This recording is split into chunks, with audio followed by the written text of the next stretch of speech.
Assalamualaikum warahmatullahi wabarakatuh. Kita lanjutkan untuk perkuliahan biostatistik untuk pertemuan kedua untuk mahasiswa teknologi laboratorium medis dan mahasiswa kesehatan. Oke,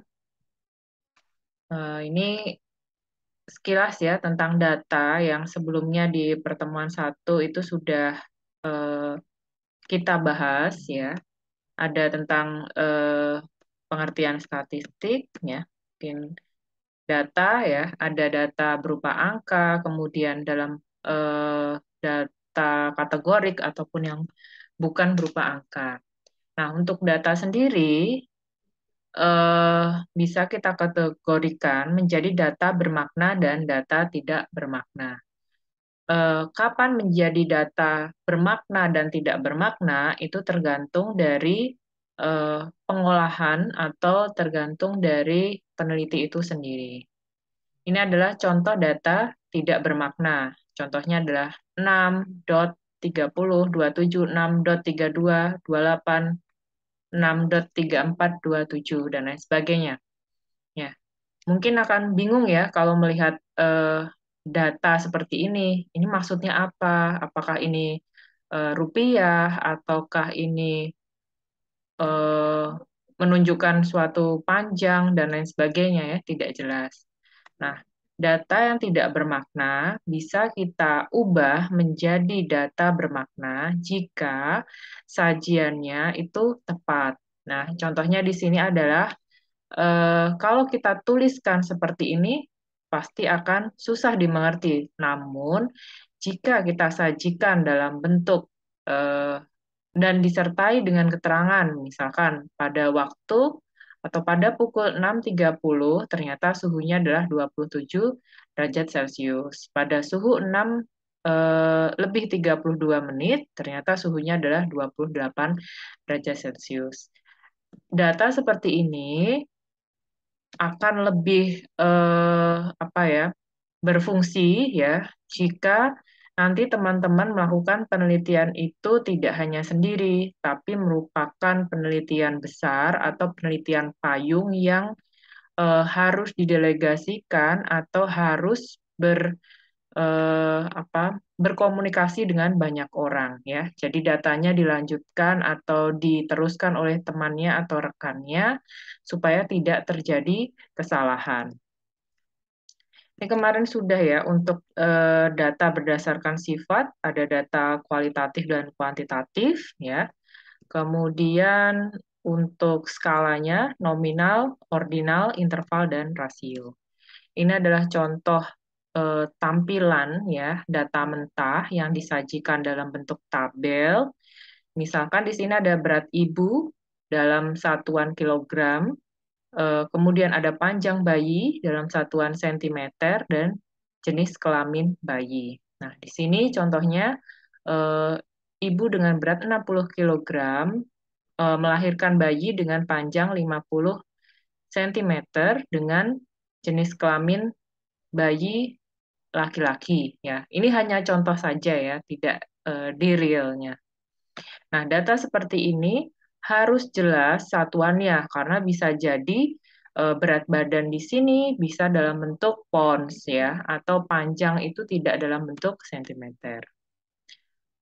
Jenis-jenis data ya, kemarin ada kuantitatif dan kualitatif, namun ada juga data primer dan data sekunder. Mungkin sudah sering mendengar ya data primer dan sekunder.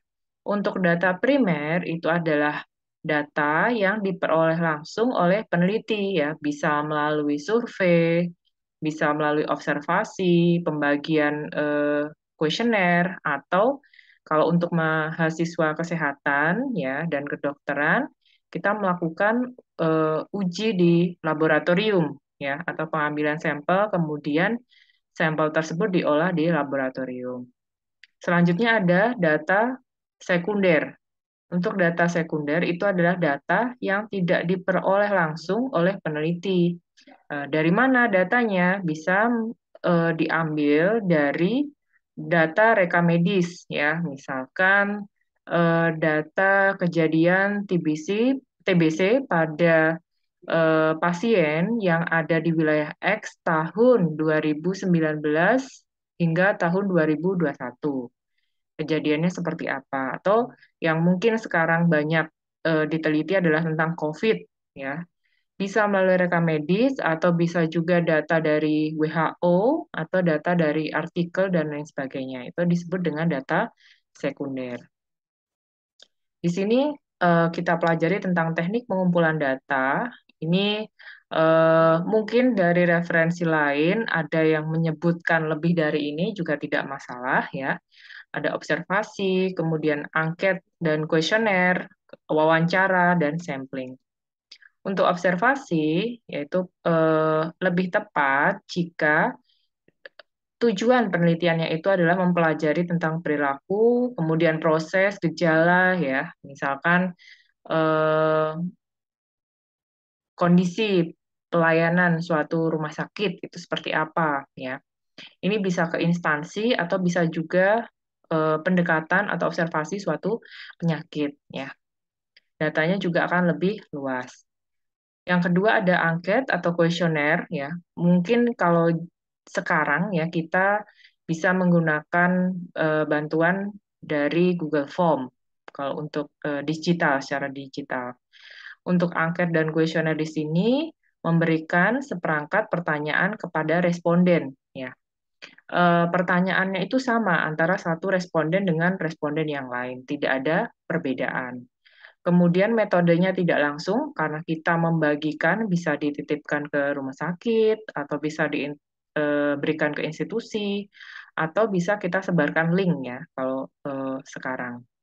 Kemudian syaratnya di sini untuk angket atau kuesioner itu harus menggunakan bahasa yang sederhana dan mudah dimengerti. Contohnya, jika teman-teman ingin ya melakukan penelitian dengan respondennya itu adalah siswa SD ya, misalkan ingin mengetahui kebiasaan mencuci tangan ya setelah BAB. Nah, gunakan kata yang mudah dimengerti ya, jangan gunakan defekasi ya itu eh, mungkin akan mengalami kendala ya. Nah, biasanya kuesioner itu jika respondennya tidak memahami ya akan dijawab dengan asal gitu. Dijawabnya eh, asal cepat aja dan asal lengkap saja. Dan itu sangat tidak bagus ya untuk suatu data. Apalagi kalau Google Form kemudian ada syarat ya, kalau tidak dijawab tidak bisa disubmit dan lain sebagainya. Jadi gunakan bahasa yang sederhana.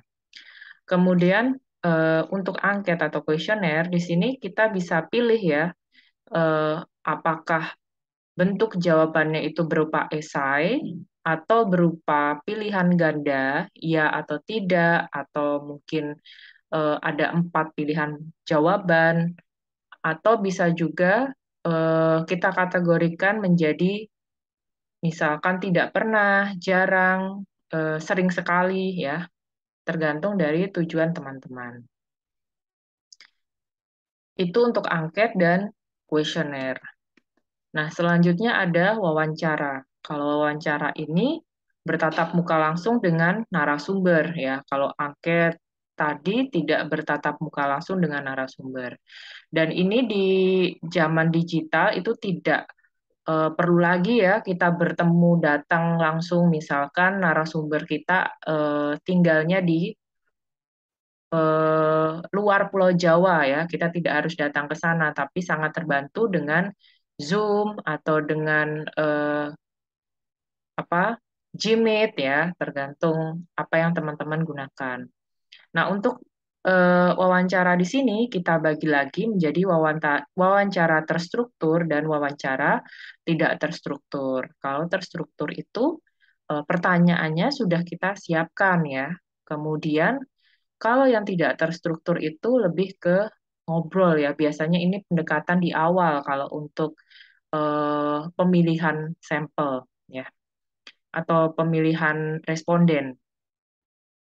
Wawancara sendiri ini ada plus dan minusnya. Kalau minusnya di sini adalah jika kita harus mengambil sampel dengan total misalkan 108 responden, ya berarti waktu yang digunakan untuk mendapatkan jawaban atau data itu pasti akan lebih lama dibandingkan dengan membagikan kuesioner. Kalau kuesioner tadi satu kali menyebar itu sudah dalam beberapa waktu sudah bisa kita tarik atau kita kumpulkan kembali. Sedangkan wawancara itu harus one by one.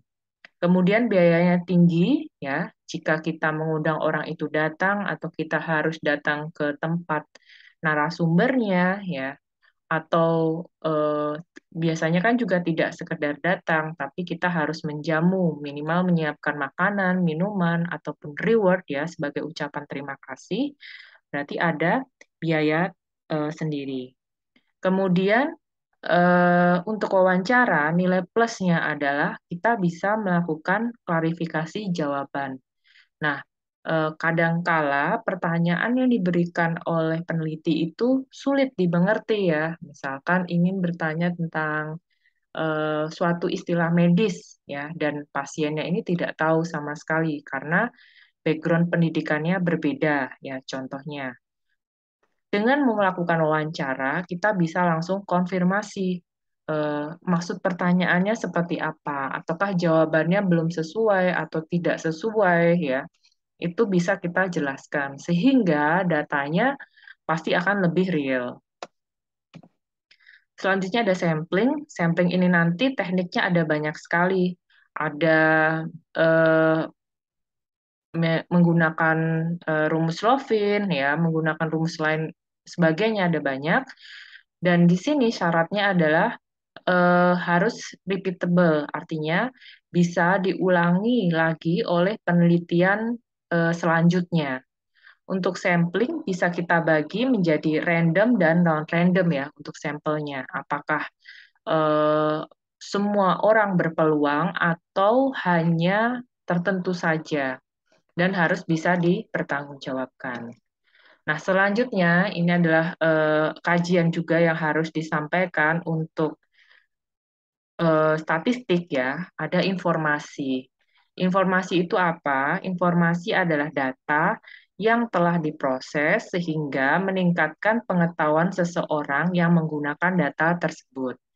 Jadi di sini informasi adalah pesan yang diterima dikurangi dengan jumlah ketidakpastian. Contohnya adalah, nah misalkan di sini ya untuk data mentah ya, ini anggap saja datanya ada banyak ya, saya tampilkan hanya 4. 1,3, 1,4, 1,5, 1,6.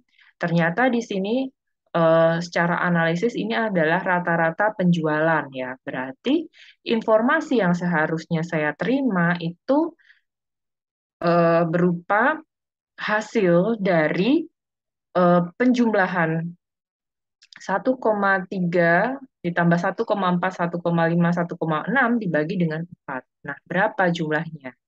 Itu adalah informasi. Nah, ada lagi pengetahuan. Kalau pengetahuan itu adalah kombinasi dari naluri, gagasan, aturan, dan prosedur yang mengarahkan tindakan dan keputusan.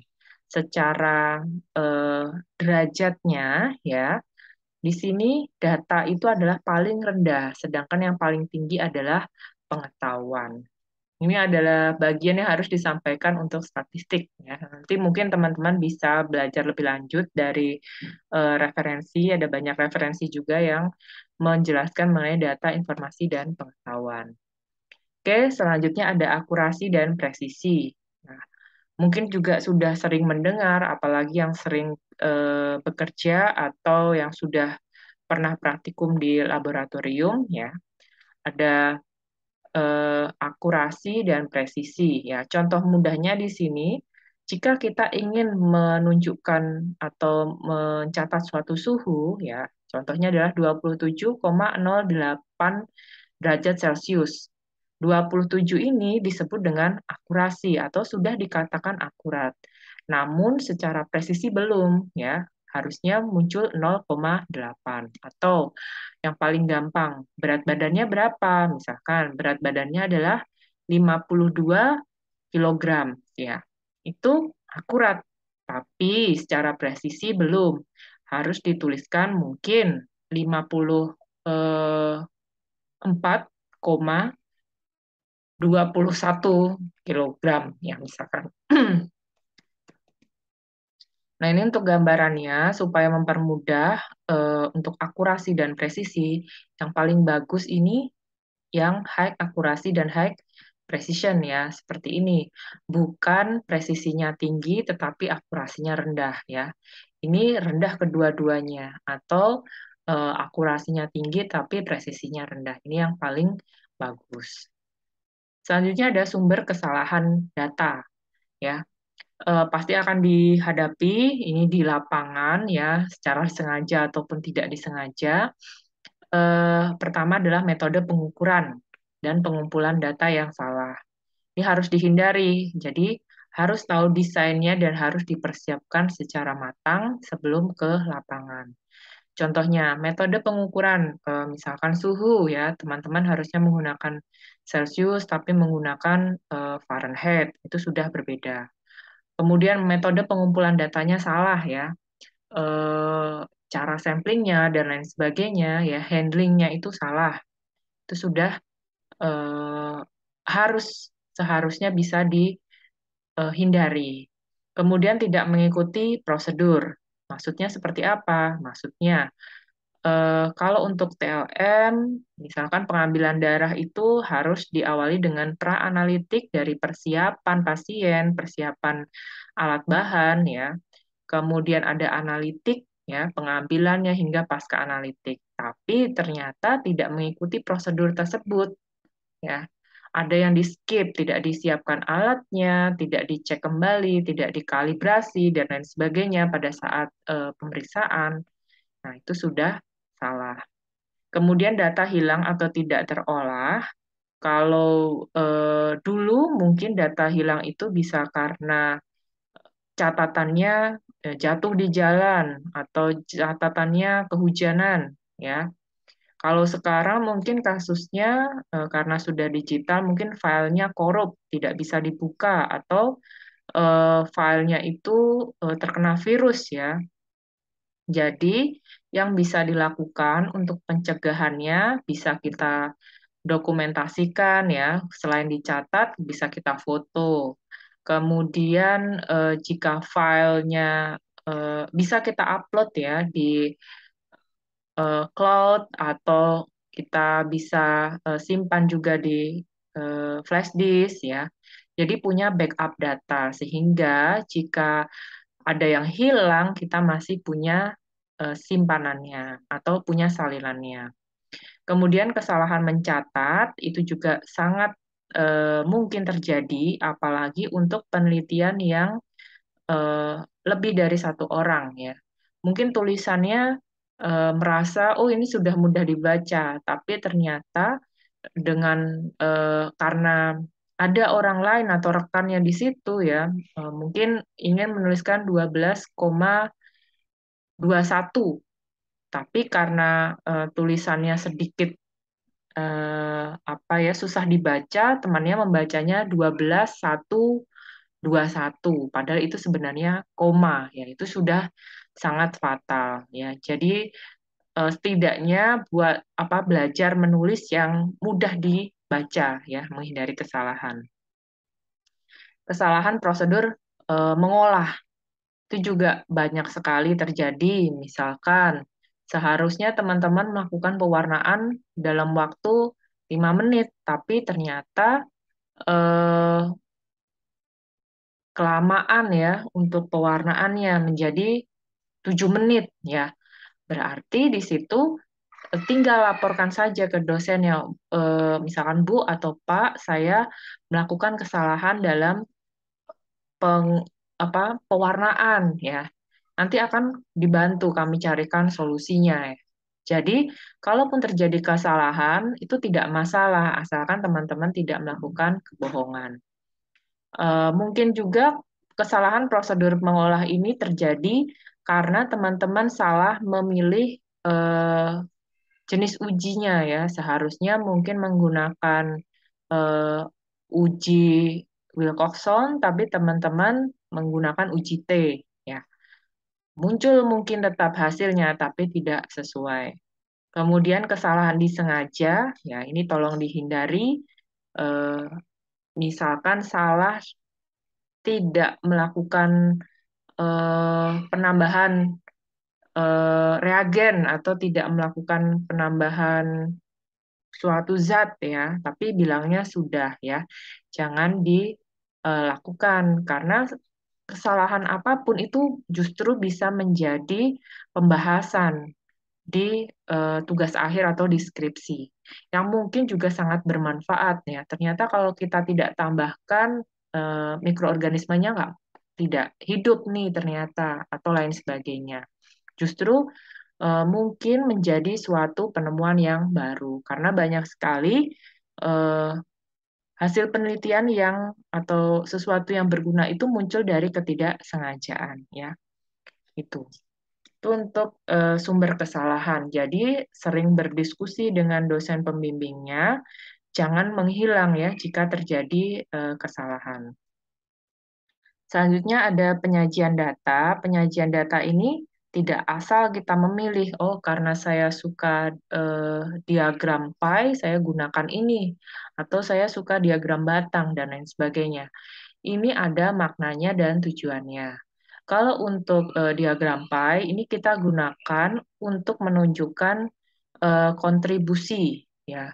Sedangkan diagram batang kita tunjukkan distribusi. Contohnya di sini satu kelas ya itu terdiri dari 40 mahasiswa ya. Ternyata ada 30 laki-laki dan 10 perempuan. Tidak tepat itu jika kita gambarkan dalam diagram batang, tapi kita gambarkan dalam diagram pie. Dari 40 itu ternyata 30 laki-laki dan 10 perempuan. Kapan kita gunakan diagram batang? Ya, jika ingin menunjukkan suatu distribusi, contohnya eh, tingkat stunting ya di tahun 2018 itu misalkan satu wilayah ya ada 100 orang. Di 2019 ternyata menurun menjadi 60 orang ya. Kemudian di 2020 ternyata meningkat kembali ya. Ini akan lebih tepat jika kita tampilkan dalam bentuk diagram batang seperti ini.